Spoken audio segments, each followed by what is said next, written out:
Hi friends, ఈరోజు మనం పరిసర విజ్ఞానం థర్డ్ క్లాస్లో మొత్తం లెసన్స్ చదువుకుందాం. ఫస్ట్ లెసన్ ఆనందమైన కుటుంబం. దానిలో మేదరివారు అంటే బుట్టలు అల్లేవారు, కోబ్లర్ అంటే చెప్పులు కుట్టేవారు, దర్జీ అంటే బట్టలు కుట్టేవారు, కుమ్మరి అంటే కుండలు తయారు చేసేవారు, వడ్రంగి అంటే చెక్క పని చేసేవారు, మంగలివారు అంటే జుట్టు కత్తిరించేవారు. నెక్స్ట్ లెసన్ సెకండ్, మన చుట్టూ ఉన్న మొక్కలు. మొక్కలలో అతి ముఖ్యమైన భాగం వేర్లు. నీటిని, లవణాలను, మొక్కలోని వివిధ భాగాలను అందజేయనది కాండం. తక్కువ ఎత్తులో పెరుగుతూ గట్టి కాండం కలిగి గుబురుగా పెరిగే పొదలు. ఉదాహరణ గులాబీ, మందార. చిన్నవిగా మెత్తగా ఆకుపచ్చ రంగు కాండాలు కలిగి ఉన్న మొక్కలు గుల్మాలు. ఎగ్జాంపుల్ తులసి, గోధుమ. ఏదైనా ఒక ఆధారాన్ని పట్టుకొని పెరిగే మొక్కలు ఎగబ్రాకే మొక్కలు. ఉదాహరణకి ద్రాక్ష, కాకర. నేలపై ప్రాకుతూ పెరిగే మొక్కలు పాకే మొక్కలు. అవి పుచ్చకాయ, గుమ్మడికాయ. నెక్స్ట్, మొక్కకి ఆహారం అందించే ఆహార కర్మాగారాలు ఆకులు. మందుల తయారీలో ఉపయోగించే ఆకులు వేపాకు, తులసి. విస్తర్లు పాత్రల తయారీలో ఉపయోగించే ఆకులు మర్లి, అరటి ఆకులు. తేయాకుతో టీ తయారు చేస్తారు. ఎగబ్రాకే మొక్కలు మనీ ప్లాంట్, ద్రాక్ష, చిక్కుడు, బీర, కాకర మొదలైనవి. ప్రాకే మొక్కలు సొర, దోస, పుచ్చ, గుమ్మడి, స్ట్రాబెర్రీ మొదలైనవి. గుల్మాలు కొత్తిమీర, తులసి, వరి, గోధుమ మొదలైనవి. పొదలు గులాబీ, మందార, క్రోటన్, మిరప, టమాటా మొదలైనవి. థర్డ్ లెసన్ మన చుట్టూ ఉన్న జంతువులు. నేల మీద, నీటిలోనూ నివసించే జీవులు ఉభయచర జీవులు. ఉభయచర జీవులకు ఉదాహరణ కప్ప, సాలమాండర్. శుభ్రపరిచే తోటీలుగా పిలువబడేవి కాకులు, రాబందులు, నక్కలు. కోళ్లను ఉంచే ప్రదేశం చికెన్ కోప్స్. కుక్కలను ఉంచే ప్రదేశం కెన్నెల్. నెక్స్ట్ ఫోర్త్ లెసన్, ఆపదలో ఉన్న బాలలను కాపాడడానికి, సంరక్షించడానికి 24 గంటలు పనిచేసే జాతీయ అత్యవసర వ్యవస్థ నంబర్ 1098. జ్ఞానేంద్రియాలు ఎన్ని? 5. నెక్స్ట్ ఫిఫ్త్ లెసన్, ఆహారం, ఆరోగ్యం. మంగినపూడి బీచ్ ఎక్కడ కలదు? కృష్ణా జిల్లా. చక్కెర, బెల్లం దీని నుండి లభిస్తుంది? చెరకు నుండి. మొక్కలో పోషక విలువలు ఎక్కువగా ఉన్న భాగం ఆకులు. పుట్టగొడుగు ఒక శిలీంధ్రం. ఆవాలు, ఆలివ్, సూర్యకాంతం విత్తనాలు నుంచి నూనెలు తయారు చేస్తారు. నెక్స్ట్ సిక్స్త్ లెసన్, నీరు ప్రకృతి వరం. ప్రపంచ జల దినోత్సవం మార్చి 22. బడిలో నీటి గంట రోజుకు ఎన్నిసార్లు మోగుతుంది? 3 సార్లు. ఎప్పుడెప్పుడు అంటే 10:30కు, మార్నింగ్ 10:30కు, తర్వాత మధ్యాహ్నం 12 గంటలకు, తర్వాత 3 గంటలకు, 3 PM. నెక్స్ట్ లెసన్ సెవెంత్, మన ఇల్లు. మట్టి, గడ్డిచే నిర్మించబడే ఇల్లు కచ్చా ఇల్లు. పిచ్చుక తన గూళ్లను నిర్మించుకోవడానికి ఉపయోగించేవి కర్రపుల్లలు, గడ్డి, ఆకులు, పత్తి.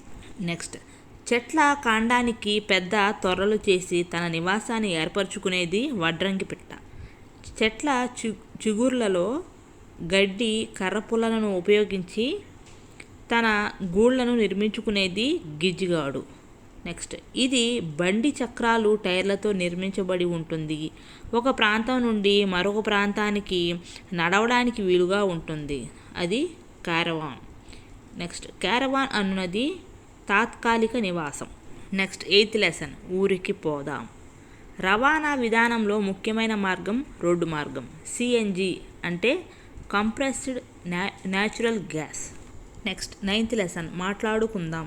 భావాలను వ్యక్తీకరించుటకు ముద్రలను ఉపయోగించే కళాకారులు, నృత్య కళాకారులు. నెక్స్ట్, చీమలు తమ భావాలను ఈ విధంగా వ్యక్తపరుస్తాయి: కాళ్ళు, తల ద్వారా. తాబేలు, నత్తలు బెదిరింపులకు గురైనప్పుడు రక్షణ కోసం ఏం చేస్తాయి? తలను ముడుచుకుంటాయి. నెక్స్ట్, తోడేళ్ళు ఊల పెట్టడానికి గల కారణం గుంపులో ఇతర తోడేళ్లను పిలవడానికి. నెక్స్ట్, కోతులు, బబూన్లు ప్రేమను కనపరచడానికి చిహ్నంగా ఏం చేస్తాయి? ఒకదానికి ఒకటి దువ్వుతాయి. నెక్స్ట్, వాగల్ డ్యాన్స్ అనేది ఏ జీవులలో ఒక రకమైన దృశ్య భావ వ్యక్తీకరణగా చెప్పవచ్చు? తేనెటీగలు. ఆహారం యొక్క సమాచారాన్ని నాట్యం ద్వారా తెలియపరిచేవి కూలీ తేనెటీగలు. ఏనుగులు గీంకారం ద్వారా దూరంగా ఉన్న ఇతర గుంపులతో మాట్లాడతాయి. నెక్స్ట్, పరోక్ష భావ వ్యక్తీకరణకు ఉదాహరణలు పోస్ట్ కార్డులు, ఫోన్ కాల్, మెయిల్ మెసేజ్లు. నెక్స్ట్ 10th లెసన్, ఆటలు వినోదం. టెన్నికాయిట్ అనే ఆట ఈ క్రింది ఏ కోవలో చేరుతుంది? Answer outdoor game and indoor. Next table tennis ఆట ఈ క్రింది ఏ కోవలో చేరుతుంది? Indoor game. నెక్స్ట్ స్కిప్పింగ్ ఆట ఈ క్రింది ఏ కోవకు చెందుతుంది? Indoor and outdoor games. Next indoor గేమ్స్కి ఉదాహరణలు అష్టాచమ్మ, చదరంగం, పులి మేక, వామన గుంటలు, గచ్చంగాయలు, table tennis, Chinese checkers. Next outdoor గేమ్స్కి ఉదాహరణలు basketball, cricket, volleyball, kabaddi, kho kho. Next చెడుగుడు అంటే కబడ్డీ ఏ క్రీడ అంటే రాష్ట్ర క్రీడ. హాకీ అనేది జాతీయ క్రీడ. ప్రాంతీయ క్రీడలు ఏంటి అంటే కోతికొమ్మచ్చి, బొంగరాలాట, పులి మేక, చిక్కుడు బిళ్ళ, నేలబండ, కర్ర బిళ్ళ. నెక్స్ట్ అదనపు సమాచారం పాఠ్య అంశానికి చెందినవి.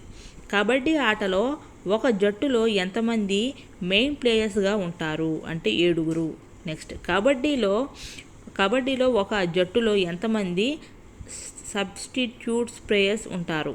5. ప్రతి హాకీ టీంలో తప్పనిసరిగా ఉండాల్సిన ప్లేయర్స్ ఎవరు? ఎంతమంది అంటే 11 మంది. హాకీలో ఒక టీంలో మొత్తం ప్లేయర్స్ సంఖ్య 16 సబ్స్టిట్యూట్స్తో కలిపి.